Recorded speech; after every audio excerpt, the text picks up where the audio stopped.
I'm starting to think that there's something seriously wrong with me because I keep watching these horror movies based around public domain characters, and every time I think the result's gonna be different. On the channel, I've taken a look at films like Blood and Honey, Popeye's Revenge, Pinocchio's Revenge, Mickey's Mousetrap, and so far, these have all been pretty terrible. Today, I took a look at Screamboat, which is another movie taking advantage of Mickey Mouse's new public domain status. But this time, there's a twist. Usually how these movies work is they take a guy, put him in a mask, have him murder people, and call it a day. This time, an actual attempt was made to utilize the character in a semi-authentic way. For example, in this, Steamboat Willie is small. In the original, he is also small. Yeah, unfortunately, when talking about these types of films, this is an exciting development. There is also a boat involved.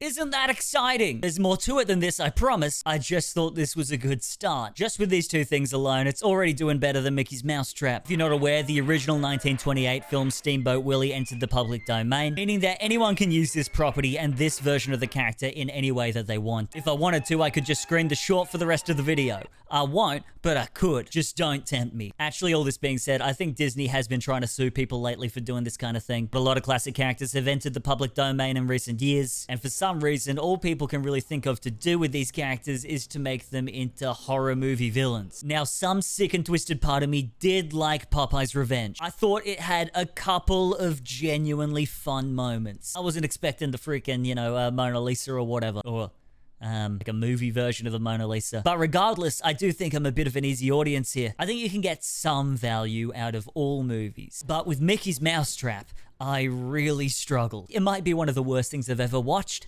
I feel mean saying that, but it's true. There's really no point into using the character if you're not even going to attempt to use them in a meaningful way. So I was keen to watch one that made some kind of attempt to actually use the character. So because of this, I'd been looking forward to watching Screamboat for a couple of months. Screamboat was directed by the same person who made The Mean One, which is a horror parody of The Grinch. I really liked The Mean One. I thought it was a super fun and creative interpretation of the character. The Grinch is not public domain, so they had to utilize a lot of parody lore, which I think worked in their benefit because they had to work a lot harder to make these references. Any areas it was lacking in this regard, I think, can be applied to the budget of that movie. It's also something that doesn't take itself too seriously, unlike a lot of these other movies that kind of feel like they do. But it also manages to balance out this aspect with some real stakes, some interesting character motivations, while having a fun twist on the story. Steamboat Willie in Screamboat is played by David Howard Thornton, who played the Mean One, and also Art the Clown from the Terrifier franchise. Again, this is another aspect I was looking forward to. I really liked him in the Mean One. It felt like a very authentic portrayal of the character, so I was genuinely looking forward to Screamboat. After watching it though, I can safely say that my opinions are mixed. I think it made somewhat of a decent attempt at using the character. There's some interesting real-life history involved. They also don't limit themselves to solely the public domain aspect, instead utilizing a lot of parody. I do kind of feel the need to defend it when comparing it to these other similar movies, because it is self-aware, it knows what it is, but there's definitely some areas in this that don't succeed to the same levels that The Mean One did for me. One thing I do want to say out the gate here is that the movie does feel really slow. It took almost exactly 1 hour into the movie for them to actually start addressing the plot. Before that, the whole thing's just kind of random people getting murdered. It's really trying to lean more into the comedy aspect rather than the horror aspect. That's not a bad thing. I just would have liked there to be a little more to it. The movie's about a mouse that murders people on a boat. I'm going to be doing spoilers for the rest of the video, but honestly, I don't think there's too much to the plot here. Not really a ton to spoil. It's pretty predictable. The movie is pretty gory. There's some interesting, unique kills. Because it's YouTube, I won't be able to show you any of that. The movie's on streaming services, so if any of this interests you, go check it out. If you want something silly goofy, that's not, amazing, maybe give it a whirl. It's not as egregiously bad as a lot of the other movies we've looked at here. The movie itself opens up with a quote from Walt D. I wonder who that could be. It could be anyone, who's to say? All the adversity I've had in my life, all my troubles and obstacles have strengthened me. You might not realize it when it happens, but a kick in the teeth may be the best thing in the world for you. I don't think this quote has much to do with the movie. I think they just picked it because it sounds a bit violent. So the movie takes place on the Staten Island ferry, not a steamboat. Fun fact, this is the boat that Pete Davidson bought and stopped from being scrapped. Initially, I assumed they were filming here because a steamboat would be a hard location to film at. I don't even know if steamboats exist anymore, but interestingly, they do do actually address why it's not a steamboat. The ferry is 1 week from retirement, about to be taken to the scrapyard. We're introduced to 2 of the maintenance workers who are looking at taking a piece of memorabilia to sell. They crack open a hole that's been sealed since the 1920s. Back when the ferry used to run on steam. That's right, the New York ferry used to be a steamboat. Later on in the movie, they do address that the steamboats, when they were put out of commission, they reused a lot of the parts to make these new boats. Anyway, when they opened the hull, they accidentally released the murderous Willie. Now, one thing in this that I really liked, and it's something that they didn't do in Mickey's Mousetrap, whenever Willie's gonna kill someone in this movie, they always start hearing him whistle first. It adds this really eerie element. It makes the character feel that much more menacing. I think it's just a great choice. And he does it consistently the whole time. He's always building up this tension. But to remove this tension, he kills the maintenance guy, and then he makes the other fall into a hole. Her fate left unknown. Screamboat. So here we meet our main characters, Selena and Pete. Pete works on the Staten Island ferry as a deckhand, and Selena is a bartender who's trying to escape a gang of ladies who have been trying to befriend her all night. This party group, as I'm sure you're all able to tell, are based off different Disney princesses. There's Cindy, Ariana, Jazzy, Rory, and Bella. So this is where the parody stuff comes in. The Disney versions of these characters are not in the public domain. So they changed the names very slightly, made it clear which princesses they're all meant to be without infringing on the copyright. It's also not just the princesses that are a reference. Big fans of Mickey Mouse might have also realized that Pete has the same name as Pete, someone who's often associated with Mickey Mouse in an antagonist role, including in the Steamboat Willie short. There's so much dialogue in this movie that are just direct references to Disney films. I want to be where the people are. Dead men tell no tales. Please, be our guest. Let's get this jungle cruise going! To be honest, it gets a little much. I just kind of feel that quoting something directly, continuously, isn't really enough of a joke. A lot of the time, it doesn't even really fit with the scene they're trying to do. It all feels a bit forced, and they just do it all the time. I think maybe if they wanted to go this route, they could have had some of the moments in the film be references to Disney movies, like some of the kills and that, rather than just saying a thing. But, you know, Hakuna Matata, you know?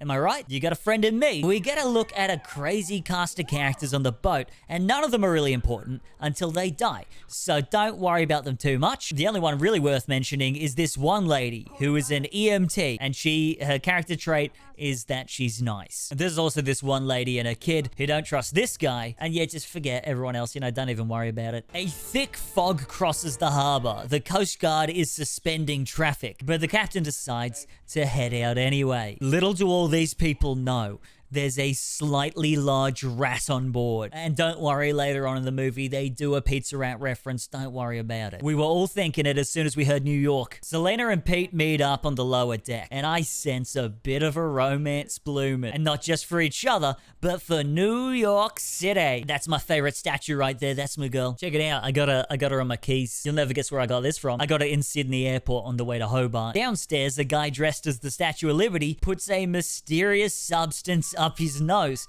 I don't know what that could be, and we never find out. We get a little bit here of Steamboat Willie goofing around with him before stabbing him through the neck with the iconic torch. As you can tell, they really lean into the New York aspect in this for some reason. I thought I'd hate it. I don't mind a movie where New Yorkers gotta stick together, stand on the sidewalk, play music at the boombox so the Statue of Liberty can walk, put the mask back on Spider-Man, you know what I'm saying. In this, it does just feel a little bit like a hat on a hat, or maybe even a hat on a rat. Mickey Mouse. Feel like LA could have made a bit more sense, but then you don't get the steamboat aspect, so you know, I take what I can get. So somewhere off screen, Selena loses her sketchbook and it gets soaked. It is not explained how she loses it, but it keeps coming up through the movie and it never seems to get any kind of plot relevance. I feel like I'm missing something here, or it's cut content. They do keep alluding to the aspect that she doesn't feel like she belongs in New York City. She's considering moving back home. I don't really understand what they were doing with that. Maybe it's a reference to something that I'm missing. She and the EMT lady talk for a bit about New York City before she once again throws out her sketchbook. Meanwhile, in the bathroom stall, we see Willie eating a guy. That's kind of his thing in this. It's that he eats people. I guess he's hungry because he didn't eat for 90 years. Then off screen, the princess party finds Selena and demands to get pictures with her. I'm really not sure why these things keep happening off screen. When she sneaks away from them, she overhears Willie murdering a police officer. He wrestles with him for a bit and then proceeds to hold him over the propellers. That is one mighty mouse. Now it seems for Willie, this might just be love at first sight. He is enamored by Selena, but he hasn't mustered up the courage to approach her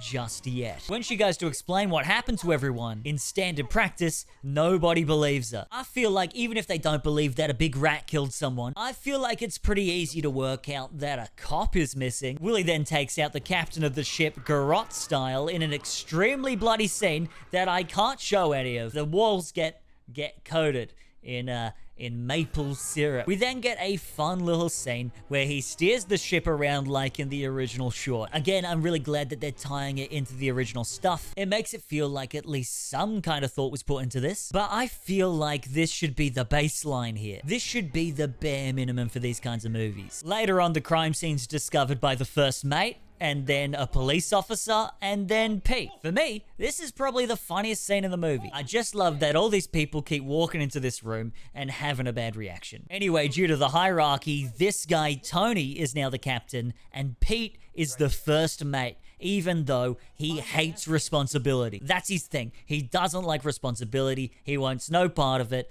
God, it'd be such a shame if he became the captain. Willie then kills 2 members of the princess party while they're doing TikTok dances and practicing ahigo faces. I wish I was making that up. I'm not gonna lie, their whole group felt a little too cringy for me. I know that's the idea. It doesn't mean that I like the idea. I'm sure we're not meant to love these characters. When they're making content for their online spicy web pages, Willie skewers them with a forklift. Just like in the original cartoon where Willie skewers 2 people with a forklift who were practicing ahigo faces. I never thought I'd have to say that word, and here we are. Now, due to the captain being murdered, everyone else on the ship is being corralled into the lower decks. But when the main cast gets there, the door appears to have mysteriously jammed. There is great civil unrest before the police officer unites everyone. And New Yorkers gotta stick together. We love the Yankees, or something. I don't know what they like in New York. Pizza? Everyone's stoked and they're ready to work together. The police officer is then stabbed with a broom. Now, I can deal with a rat that randomly changes size in every scene, because he does change size. There's no continuity with that. What I can't deal with is the size of this broom. In Willie's hands, this is just a regular broom. It stabs through the guy and it's massive. To have the broom size be accurate, they would have had to get a massive thing. This is ridiculous. The size of this broom, this is not the same broom. Actually, this is a good moment to bring up some of the issues that I do have with the character. Again, I think David Howard Thornton is great. I really liked him in the mean one. I think he gives a good performance in Terrifier. He's really good at being a funny little cartoon guy. With this, I do not feel like he gets the same opportunity to thrive. Because he's at the smaller size, he's never really interacting with anyone or any of the environment. Willie always feels just kind of pasted in. So already a rough character to portray. You're constantly reminded he's not there because he's interacting with things in very weird ways. I also feel like sometimes his reactions aren't really matching what's going on. And that's not a complaint for him. I think that's a complaint with the direction. It feels like sometimes they've just got him doing some default reactions and then they just paste them in where it applies. It's really hard to have a horror movie character who at no point shares the stage with another person. I also think Steamboat Willie is kind of less defined as a character. There's a lot less here to go off as a character when you're comparing to something like The Grinch. It all just feels in a lot of moments a bit rough. And nothing cements that more than this scene. All the New Yorkers rally and go to attack Willie. But he pushes them all back with this high-pressure hose that looks like it's on sprinkler setting. I know you can't blast people with a high-pressure hose, but maybe if you don't have the resources to do it, do something else. Maybe just have it cut to the reactions of the people looking through the door and have blood splatter everywhere as it's implied that Mickey hacks them to pieces one by one. I think it just would have been better than this because he proceeds to electrocute pretty much everyone, including Rory. Again, I think this scene could have been really good. The New Yorkers bit I thought was so funny and it all just falls a bit flat. Now to clarify, Willie has broken the radio and the life rafts. He steered the ship way off course. Pretty much everyone on the boat is now dead. We're down to our main group of Selena Selena, Pete, the EMT, and Cindy. This child is also alive. He's one of the few survivors of the electrocution. We think Willie at one point's about to catch him, but instead he raises the price of churros. I assume this is a reference to Disneyland somehow, but I don't know. The kid's found by this guy. He survived because he was wearing rubber shoes. But Todd, surely someone else survived this. They did. This cop and this random lady are having some kind of secret relationship. Alright, I can't show this scene at all because the top comes off. Is 50 minutes in too late to be adding this affair element to the movie? Maybe, but here we are. So Willie jumps out of the vent and takes these two out. In the process of this, the guy's knob comes off. I got a nickel for every time someone's knob came off in one of these movies. I'd have 2 nickels, which isn't a lot, but it's weird it happened twice. How's that for a Disney reference, alright? Phineas and Ferb. So the survivors of the electrocution and our main characters meet up together. Meanwhile, the acting captain gets, you guessed it, murdered by Willie. Off-screen, Cindy somehow loses the rest of the cast in a pretty straight area. You think these people could keep track of one another here? There's not many of them left. But yeah, off-screen, she waddles off. The group discovers the body of the acting captain, meaning that Pete is the captain now. In crawls the homeless guy who avoided electrocution just by staying away from everyone. He's in the process of dying, not sure how. He just kind of is. And he, 1 hour into the movie,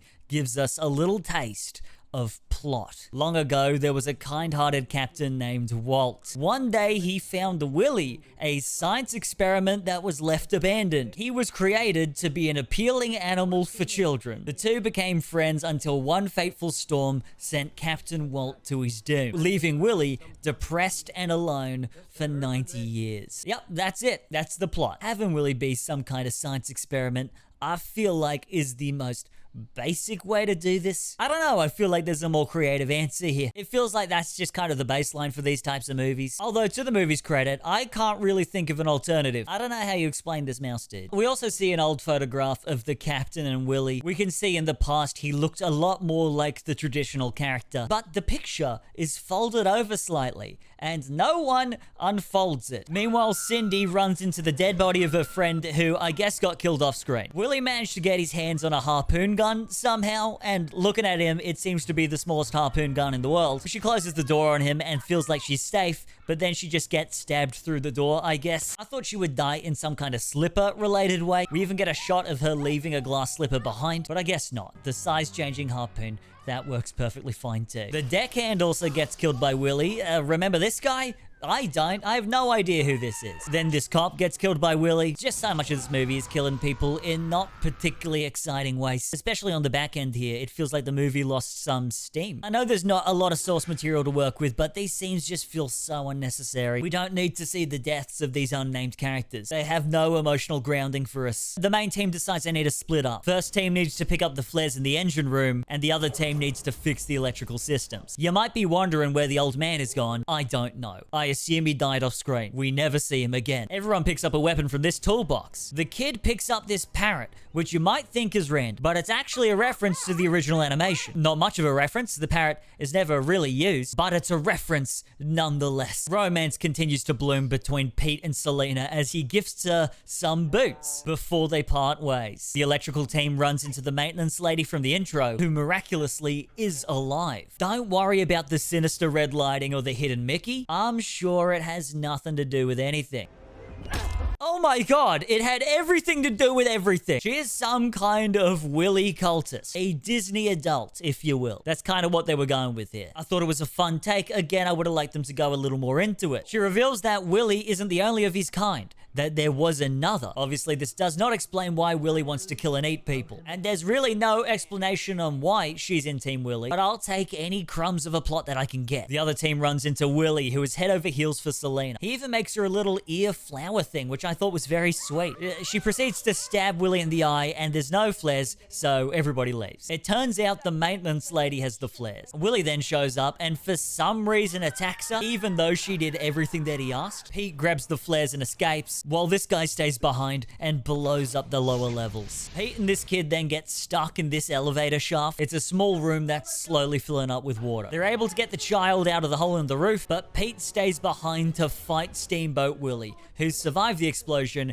and also somehow got into this room. He's also considerably larger than previous scenes. If they couldn't shoot this guy properly on land, I don't know how they thought they were going to shoot him in the water. Pete dies the way he lived. a loser who lost a fight to a mouse. The boat is sinking and we're running out of characters at an alarming rate, but thankfully the movie is almost over. They unfold the photograph and they find that Willie had another mouse friend, a potential lover mouse who they extrapolate was lost at sea. It drives me crazy that no one thought to unfold this piece of paper earlier. Harder to keep it folded than it is to have it unfolded. Anyway, I'm taking this movie too seriously. I need to relax. I don't think the movie's trying to be good. We gotta take it for what it is. Selena works out that her bag has the same polka dot pattern as Minnie Mouse's skirt. It's here she realizes that she can be the one to take Mickey out for good. I mean Willie. His name's Willie. Even the other characters say that she doesn't need to do this. The movie's very self-aware at this point. I feel like if you're ever in a real-life situation where you gotta fight a mouse that's in love with you because you're wearing polka dots, what you should do is give everybody polka dots. And then the mouse can just be in love with everyone. And then the mouse won't kill you. So Selena heads off by herself to prepare for her secret plan. While the EMT lady fights Willie on deck in a sword fight for the ages,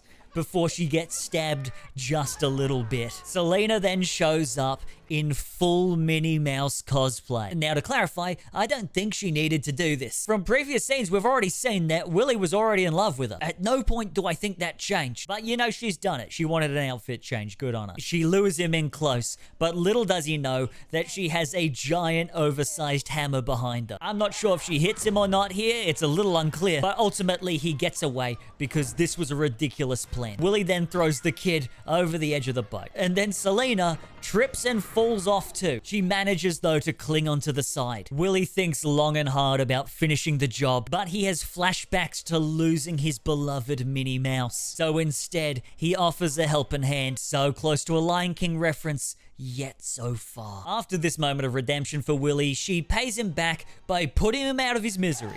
She stabs him in the head with a pair of scissors. This surprised me. I honestly thought that Willie was gonna get some kind of redemption here. Maybe he was just gonna tip his hat and jump over the edge of the boat. No, they stab him. And look, Willie was crook as hell. You know, they had to do it. The EMT lady survived being stabbed, and she explains this by saying that she is an EMT, so that's why she survived.